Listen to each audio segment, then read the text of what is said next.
नमस्कार दोस्तों, स्वागत है हमारे YouTube चैनल टारगेट एग्जाम में। आज हम लोग देखेंगे वर्ग 6 का पहला चैप्टर, क्या, कब, कहाँ और कैसे। इस चैप्टर में हम लोग जानेंगे कि लोग किस तरह से रहते थे, कहाँ रहते थे और कैसे रहते थे। सबसे पहले है कि लोग कहाँ रहते थे। नर्मदा मध्य प्रदेश, कई लाख वर्ष पहले से लोग यहाँ रहते थे। मध्य प्रदेश में एक जगह है नर्मदा, जहाँ पर लोग कई लाख वर्ष पूर्व से रहते थे। वह कुशल संग्राहक थे। भोजन, जड़, फलों, जंगलों के उत्पादों पर निर्भर जानवरों का शिकार करते थे। वे भोजन के लिए जानवरों का शिकार करते थे और कुशल संग्राहक को, संग्राहक का मतलब होता है कि इकट्ठा करने वाला, यानी भोजन एवं फल को सुरक्षित रखने वाला एक संग्राहक है। आगे देखते हैं उत्तर पश्चिम सुलेमान व किरथर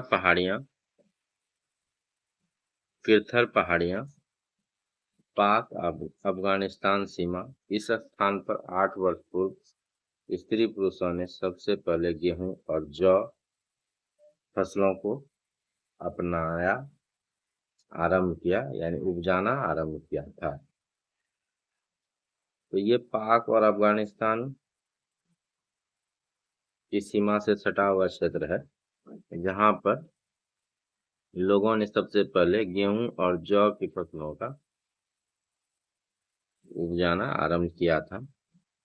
बकरी, गाय, बैल पालतू बनाया और गांवों में रहने लगे। सबसे पहले भेड़ को पालतू बनाया गया, उसके बाद बकरी को, गाय को, बैल को, उसके बाद अनेक जानवरों को लोगों ने पालतू बनाया। आगे देखते हैं उत्तर पूर्व में गारो तथा मध्य भारत में विंध्य पहाड़ियां। गारो, असम विंध्य पहाड़ियां है। गारो कहाँ है? असम में है। और मध्य प्रदेश, यहाँ पर कृषि का विकास है। मध्य प्रदेश में सबसे प्रथम कृषि का विकास हुआ और सबसे प्रथम लोगों ने चावल का उत्पादन किया। सर्वप्रथम चावल विंध्य के उत्तर में उपजाया गया था। तो चावल सबसे पहले कहाँ उपजाया गया? विंध्य के उत्तर में उपजाया गया था। आगे है सिंध व सहायक नदी। 4700 वर्ष पूर्व आरंभिक नगर फल पुले, गंगा व तटवर्ती इलाके में 2500 वर्ष पूर्व नगरों का विकास हुआ। गंगा व सोन नदी। गंगा के दक्षिण में प्राचीन काल में मगध की स्थापना हुई। तो क्वेश्चन है, मगध की स्थापना कहाँ हुई थी? तो गंगा के दक्षिण में मगध की स्थापना हुई थी। देश का नाम इंडिया। हमारे देश का नाम इंडिया कैसे पड़ा, इसके बारे में जान लेते हैं हम लोग। इंडिया इंडस शब्द से बना है। इंडिया इंडस शब्द से बना है, जिसे संस्कृत में सिंधु कहा जाता है। और इंडस को हम लोग संस्कृत में क्या कहते हैं? सिंधु कहते हैं। ईरान और यूनान के वासियों ने सिंधु को हिंडोस अथवा इंडोस कहा था।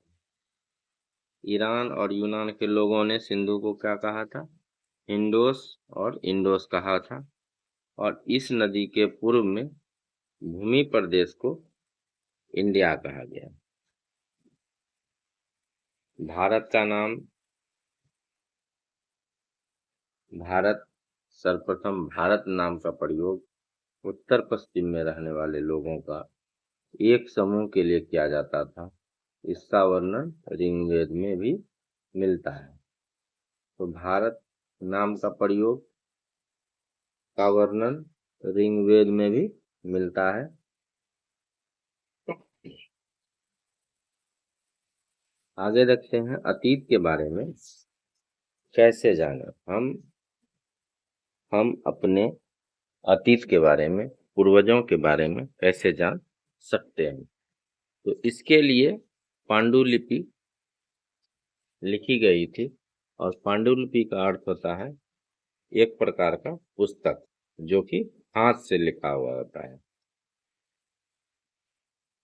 पांडुलिपि ये पुस्तकें हाथ से लिखी होती थी, यानी पांडुलिपि को हम लोग हाथ से लिखते थे, जो कि तार के पत्तों और भुर्ज पेड़ का छाल से निर्मित होता था।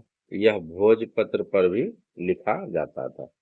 पुराने समय में भोज खाने के लिए लोग एक पत्ते का उपयोग करते थे, और उसी पत्ते पर पांडुलिपि भी लिखी जाती थी। अंग्रेजी में इसके लिए मैन्युस्क्रिप्ट शब्द, लैटिन शब्द मेनू, जिसका अर्थ है इन पांडुलिपि में धार्मिक मान्यता, व्यवहार, राजाओं के जीवन, औषधियों तथा विज्ञान आदि सभी प्रकार के विषय की चर्चा मिलती है।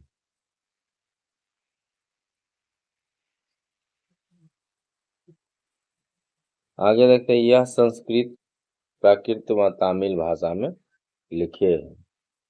यह संस्कृत किस में लिखे हुए हैं? प्राकृत व तमिल भाषा में लिखे हैं। प्राकृत आम लोगों की भाषा है। प्राकृत किसकी भाषा है? आम लोगों की भाषा थी। उस समय के लोग कौन से भाषा का उपयोग करते थे? तो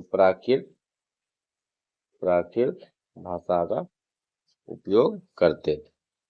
आइए अभिलेख के बारे में जानते हैं। अतीत के बारे में जानने का एक और महत्वपूर्ण स्रोत है अभिलेख। यह कठोर सतह पर उत्कीर्ण किए जाते हैं।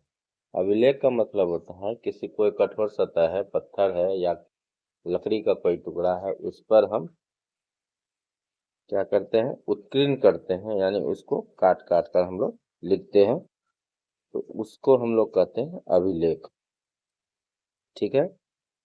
पुरातत्वविद वे व्यक्ति जो अतीत में बनी वस्तुओं का अध्ययन करते हैं। वैसा व्यक्ति जो अतीत में बनी वस्तुओं का अध्ययन करते हैं, उसे हम लोग पुरातत्वविद कहते हैं।